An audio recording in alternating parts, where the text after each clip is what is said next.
Welcome, and thank you for joining for another whiskey review. Today, going back to one of our favorite independent bottlers, Dustin, Cadenhead. Oh, yes. Caol Ila, 2012, part of Cadenhead's 10th anniversary. Another sample sent to us by our good buddy Mike B. Oh, Club 10th anniversary, forgive me. I was like, 10th anniversary? This is from like Well, wait a second. 1800s? Yeah, I was like, what's this, the oldest independent bottler in the world?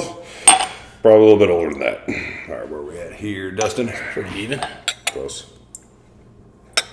This Caol Ila is 52.7%. Again, it's 2012, so it's it's going to be a little bit younger of a whiskey, 10, 11, 12 years old. Not sure. I just know one of our blind reviews sent by our buddy Mike B. Caol Ila, one of our favorite distilleries. We always love them. Cadenhead, one of our favorite independent bottlers. Remember the last Caol Ila from Cadenhead we had? Yep, 34 year. Yeah. No, the 16 year, 17 year. Yes. Yes. Jeez, that was probably better than 34 year old. It might have been. We need to line up our 5 best Caol Ila sometime and bring that to the people. Caol Ila. Yeah, took me a while to get hip to it. Yeah. But now that I am. All right, so this is the last one of the second or the third 5 that Mike B sent us. Wow. I love Caol Ila. We love Isla. We love Cadenhead. All right, Mike, This is not going to disappoint. you ever had a honey baked ham, right? You know it. Now, let's say we burned the outside of it, and we only brought the outside to you. That is on this freaking nose here. Burnt honey baked ham skin. Yeah, beef brisket of some type. Beef brisket, burnt. I'm getting ham. Straight up ham here, dude. I've never gotten it more distinctly on a whiskey in my life. I'm getting honey in it too as well, so that goes right with the ham note as well. Well, this show is just like, like honey glazed, yeah. Honey glazed ham, and they burned the outside. I'm with you now. Man. Caramelized it. No, it got a little charred. I'm picking up the char on here too, man. And then I'm getting a heavy like treacle mint thing, like black licorice and mint together. I was going to say some type of tobacco / mint note for sure. It's almost cooling. I don't even know if I can get tobacco here. It's so dirty and dark. And Lemon. Okay, up front, yes. But after that, up front, it is dirty and dark. Peat. There's not an unpeated Caol Ila. Oh my god. Rich pepper. Black pepper, by the way. Yeah. They even salt with it too. Salt and pepper. Black tar. Maybe that's a tobacco note you got is the tar. Whether it's bacon in the sun or the asphalt's bacon in the sun. Regardless. Burnt asphalt is in here. Very charred is what we're trying to say. Oh, it's more than char, dude. It is dirty. I'm getting so much asphalt and dirt, I'm starting to think there's burnt tires in here. Black licorice again, man. Black Hawk down, burnt tires. Oh my goodness. Wow. This is the darkest smell I've ever had on a whiskey. It is just dark. The color is very misleading. This is black. I don't even know if it's a good thing it's so dark, Mike. I mean, it is like, wow. Like, this is not a Caol Ila I have experienced before. There are things about that I recognize as Caol Ila, though. Okay, up front, I'm with you. Okay, up front is Caol Ila. I gotta say that. Okay, up front it's kind of sugary, sweet, Caol Ila, a little lemon, all that, and then it just gets into this deep darkness. It's not even dank. It's been out in the sun. This is a refill sherry cask. I hadn't even thought about the casks. I know. I just looked at it. I was like, have we even talked about it? I'm not getting sherry sweetness, nor am I getting bourbon vanilla. I can kind of get like up front. I was just thinking it's regular. Honey. I was thinking again, yeah. I got the honey. Okay, fine. Maybe it's regular Caol Ila, but okay. If you tell me it's a refilled sherry, I'll believe you. Just a dark, gritty, burnt honey too. Yeah, I mean the color definitely says refilled hoggy or something. This bee's nest is full of a bunch of people with a bad attitude. Okay, now that I'm coming back a little bit, honey with a little bit of spearmint. Oh, okay. So yeah. So you know what? It's not tobacco. It's a spearmint note. I like that better.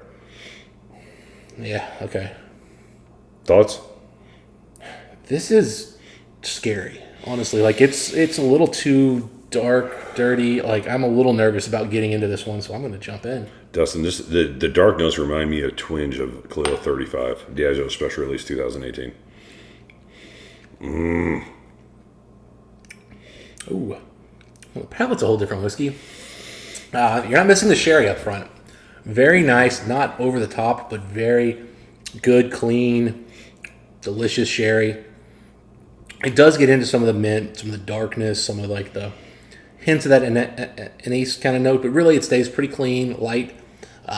Not light like in flavor, but I mean just lighter fruit notes and stuff come through. Nice peat all the way through. It's wood smoky. Finish definitely gives me like some kind of like sticky, toffee, dark kind of note, but nothing close to as dark as the nose. Oh, I really was happy about that upfront sherry note. That was actually really nice.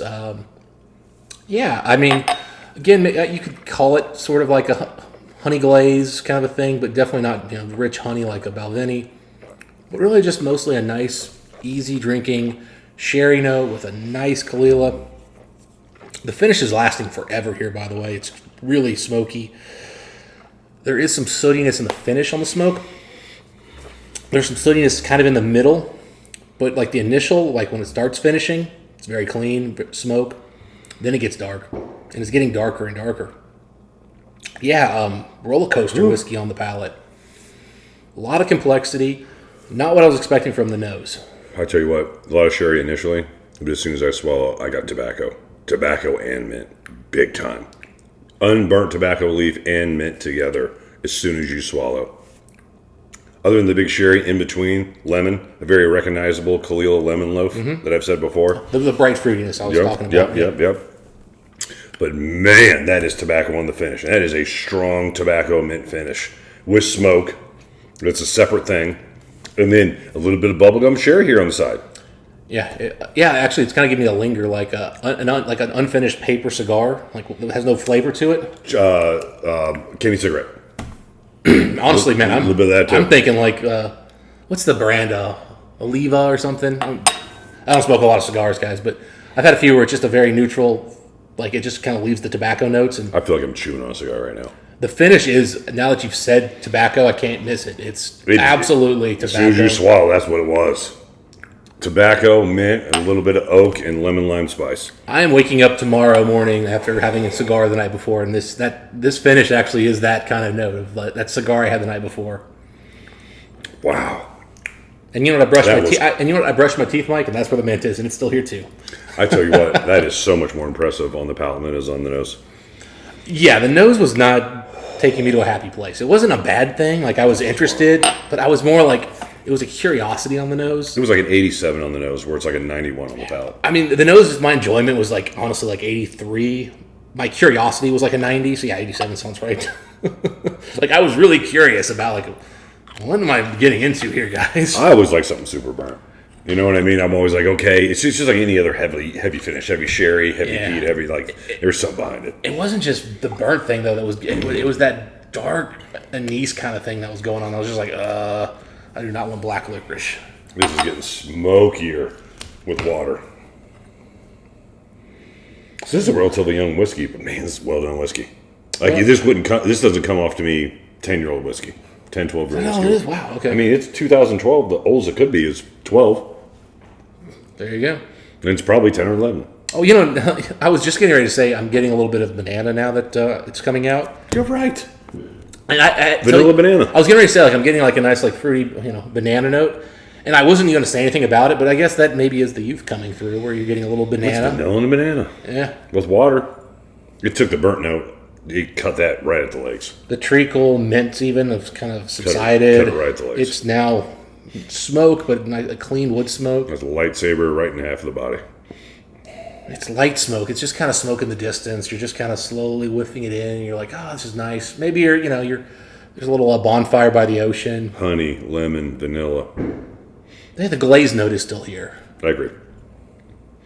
It's part of that honey note. Yeah, honey glaze. Yeah, that's what I mean. But like some honey is like a little bit darker, dirtier. Sure. Yeah. This is glazed honey where it's been like there's been sugar added. It's sweet. Beautiful. Oh, I'm in a happy place with this one. Mike doesn't send us bad whiskeys. A little bit of antique vanilla note on the finish. Reminding me a hint of like an older bourbon note, which I like. Yeah, wait, there's a dusty note coming out too, how is that possible? It's from the peat, but it's just but it's reminding me of older whiskey notes. Yeah, it's got to be from the peat. That's great. I love Caol Ila. This is, I've said this, I think I say this every time we do a Caol Ila review. How do they mess up the core range that bad? I mean, the 25 is great. They just underproofed it. Smelling. It's got a great flavor. It's just they proofed it so low it killed it. How are the 15 best Caol Ilas I've had not a standard release Caol Ila? Or even a Caol Ila standard bottling? Well, because they rarely do special editions that are peated. Except the Fischels, which, by the way, some of those have been great. They're not standard. Mm-hmm. And what do they do? A 12 and 25? In a distiller's edition? Yeah. Which I've never had. The 12 is super mediocre. Do they have an 18 or anything? I've never seen one if they do. I mean, I have an 18 that's unpeated, but again, those are special releases. That special release doesn't count, yeah. I'm trying to think. Yeah. I thought they don't have an 18 or something. If they do, I've never seen it, so yeah. I mean, that's their problem is they don't really have a core range. Which is weird because they're by far the biggest distillery on Island. They have nothing. It's all going into Johnny Walker. That's the problem. Man, it's all blended. I mean, it's all being sold to independent bottlers, or it's going into Johnny Walker. All right, the independent bottlers. Basically, do you like Johnny Walker Blue? That's Caol Ila that's giving it the good flavors, and some Port Ellen. Diageo does a nice special release from Caol Ila now and again. 11-year unpeated coming out this year, Mike. I'll try it. This is one of those ones I usually always try. I don't care if it's Cadenhead or Diageo. Like, you know, they build up enough goodwill with me where I'm gonna roll the dice. The unpeated has as well for me. I agree. Yeah. I agree. Man, this is now. Let me try to get this right here. It's almost like if you were to add lemon to like a super umami mushroom sauce for a steak. It's now coming through here, and it's really good. It's like. Yeah, it's like a mushroom sauce that's meant for steak, salty, savory, but they've added a light lemon explosion here with some sugars. Oh man, this is some kind of crazy gourmet thing where they had like a bison steak that it's a little bit sweeter, and it's mid-rare or rare depending on where you're going for, and they've added that sauce to enhance the sweetness. Oh, so yeah. 4th of July, one of my buddies, his son is a professional chef, and he came over and sous vide pork tenderloin before he came over, which is just like water. He says that's all the fancy restaurants do, steak and everything. Okay. So it's like you sous vide it, and then you hit it up on the grill, and he already cut it up into pieces. So he had his platter, and this comes off a very light lemon pepper pork to me. I'm picking that up along with the sherry note. I can see pork, yeah. When you have it done by a chef who's really trying to impress people, and it comes off so well. And man, then all the other stuff still there we talked about before. The tobacco leaves, the mint. There are so many things going on here in this nose with water. Oh, I'm going to the palate. I just skipped right over the nose because to me the nose is man, it's beautiful. Man, with water, this is another one on the nose. It's better with water. Oh, way better. Yeah, I didn't even think about mentioning the nose. I was just so excited to taste it because I smelled it and I was like, I got to taste. Because, yeah, you're right. The nose, Mike, it sweetened it up. All that darkness went away. It's now lovely, lemon, a little bit of custard notes. And you're right, pork's savoriness instead of ham. Dude, that thing was so ham. At first, I was like, that's weird. I mean, the sherry is just such a nice compliment. When you look for the sherry notes, especially with water, they're there. You can find them. Bubblegum sherry, but I tell you what. It's just a component. There's so many things going on here. All right, Dustin. Whiskey score time. Mike sent me the bottle, so that means you go first since it's mine. Oh, man. I'm torn because I was so disappointed with the nose initially, and then it got so good. Let me go first. Okay, go ahead. I was an 88 initially without water. With water, I'm drastically changing my score.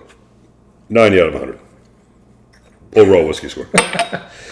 So I was getting ready to say kind of something similar. I actually was even lower, I think. But with water, it went right to a 90. It was so burnt at first, the nose in it. So burnt. The nose was just not pleasant at first, and it got so beautiful. I didn't dislike it as much as you, but man, it drastically. That's why I said I was lower than you. And again, it wasn't bad. It had notes in there that I did not enjoy, and it was just put together weirdly.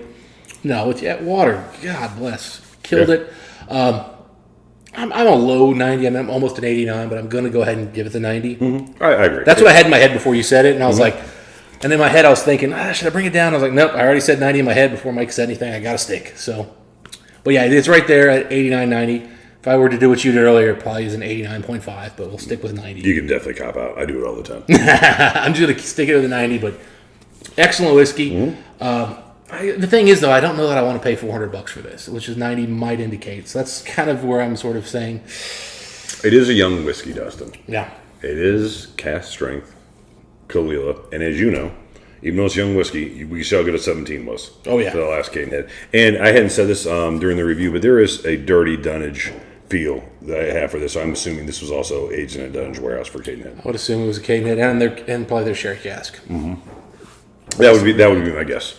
Anyway, those are our thoughts on this delicious whiskey. If you guys had a chance to try some, I'd love to know what you guys think. Mike, we're out of sample. Send us more. I'll send you something back. Dustin, until next time, what do we wish the folks? Happy. My glass keeps being empty drinking. See you next time.